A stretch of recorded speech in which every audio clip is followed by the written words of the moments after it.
Hey everybody, welcome back to my channel. In today's video, I'm going to be continuing on with my 7 curry series, and on top of the dal that we made yesterday, we're going to be adding some bhajee or spinach. Bhajee is such a classic combination with dal and rice, so if you wanted to stop at today's video and just eat some dal, rice, and bhajee, that would be such a delicious combo. But I hope you check out this video and continue watching the rest because there's so many more delicious recipes to come in my 7 curry series. As you all can see, I'm all dressed up again. Today's video is being sponsored by Leah's Fashion and Religious House. I wanted to go ahead and thank the staff over at Leah's for going ahead and sponsoring this video and giving me this amazing outfit to use for today's video. Leah's is your one-stop shop for all of your puja items, your outfits for men, for women, for kids, all at a great price and all with a smile on their face. They're always willing to help and always have such great customer service. She definitely loves her customers, so make sure you check them out. When you go there, make sure to tell her that Matthew's Guyanese Cooking sent you, just so she knows that you all are watching these amazing videos. And without further ado, I hope you all enjoy this video.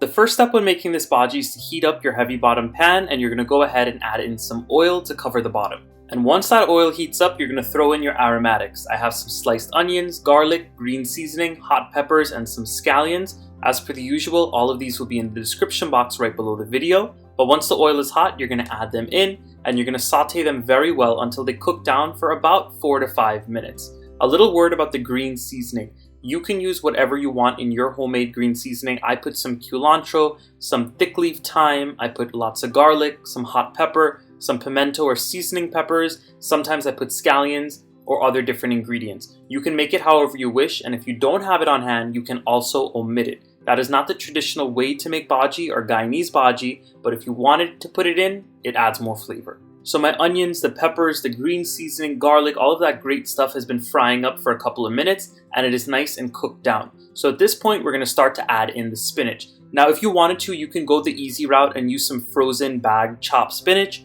or you can even just pour in a bag of baby spinach. That would work perfectly fine, but I really wanted to do it a little different today and mix up a couple different types of spinach or bhajee. In today's video, I'm going to start off by using some choy bhajee or malabar spinach, it's called in the Western grocery stores.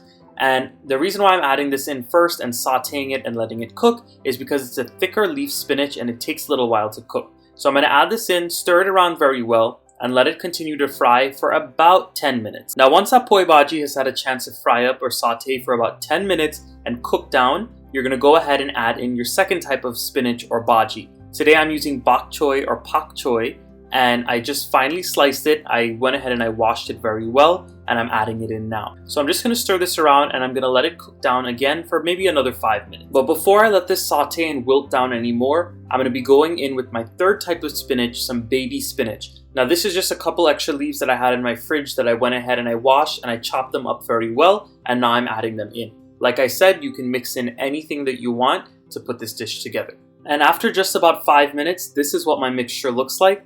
As you all can see, it cooks down a lot, so if you needed to feed a lot of people, you definitely need to use a lot of bhajee.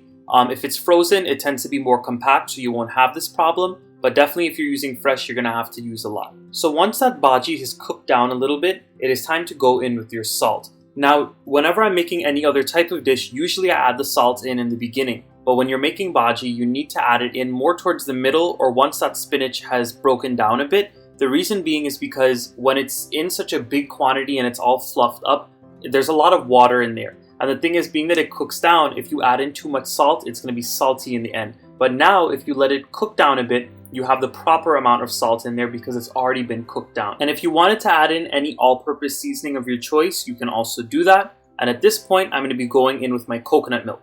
Now, coconut milk is definitely optional because some people don't like their bhajee with coconut milk in it. But in my family, we definitely love it. It adds a nice little richness, a nice flavor, and it definitely makes the dish. So I've added it in, I'm going to stir it up, and as per the usual, all of the ingredients and measurements will be left in the description box right below this video. And at this point, we're just going to let this saute and cook down on a moderate heat until it is wilted down more and it thickens up. So this is what my bhajee looks like after about 20 minutes of cooking. As you all can see, the coconut milk and the liquid has cooked down very well. It's wilted very well and it's not water anymore. And this is exactly where you want it. So at this point, we can go ahead and serve. Let me just take a quick second to tell you how amazing and flavorful this bhajee came out. Now, as you all can see, when I cook, I don't use a whole set of all-purpose seasonings and all kinds of different stuff. It's really just the simple base aromatics that I put all of these veggies and these dishes into, and you're always going to get a delicious product. This bhajee had such a nice texture because I used the poi bhajee, regular spinach,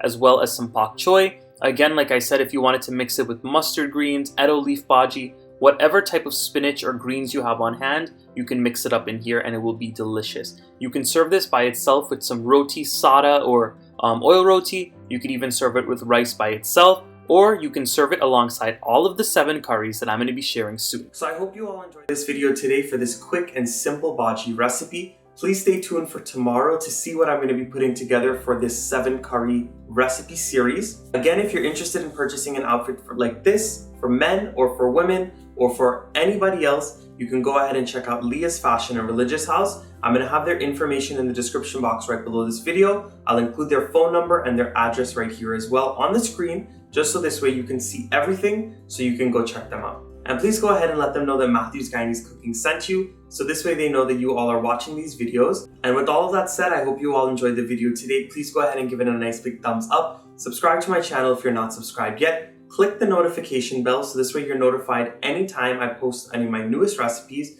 And of course, drop those comments down below and let me know what you all would like to see next.